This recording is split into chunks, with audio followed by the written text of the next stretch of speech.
Que na luna de maio último,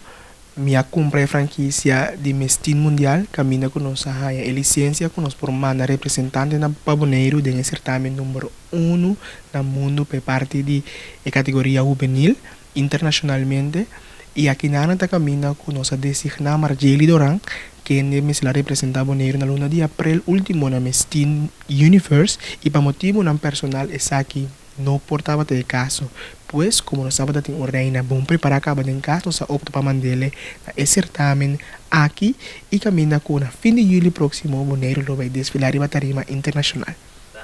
A preparação de Marjeli é bem bom, for de ano passado outubro na ano 2021 nós começar com a preparação de Marjeli, mirando que nós estava tem outro plano para com Marjeli sua representação. Depois que esse não portava de caso na luna de abril, nós sigo com a preparação normal para cá chega julho, por essa hora que me dá tranquilo, nós com Marjeli está super bom preparar tanto fisicamente como mentalmente e também nós temos seguro que nós também Dona Boneiro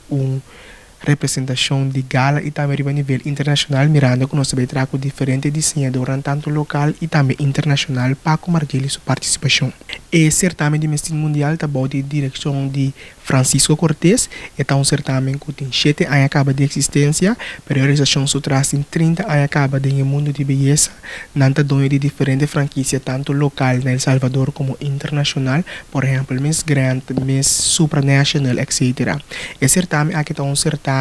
que tem nível assim grande e tem mesmo conceito como Miss Universe, lo vai ter similar caminho com o candidato na lo vai ter diferentes cenas e também entrevista com o jurado, apresentação de projeto, etc. E a base de apontação aqui na também saca top 12. De top 12 aqui na Taia é oportunidade para desfilar tem traje de banho e depois de aqui na também saca top 6 e a top 6 tá é chance para desfilar tem traje de gala. Depois de aqui, nós vai para uma entrevista on stage e depois também saca é top 3, caminhando também saca é segunda princesa, é virreina e é Mestin Mundial.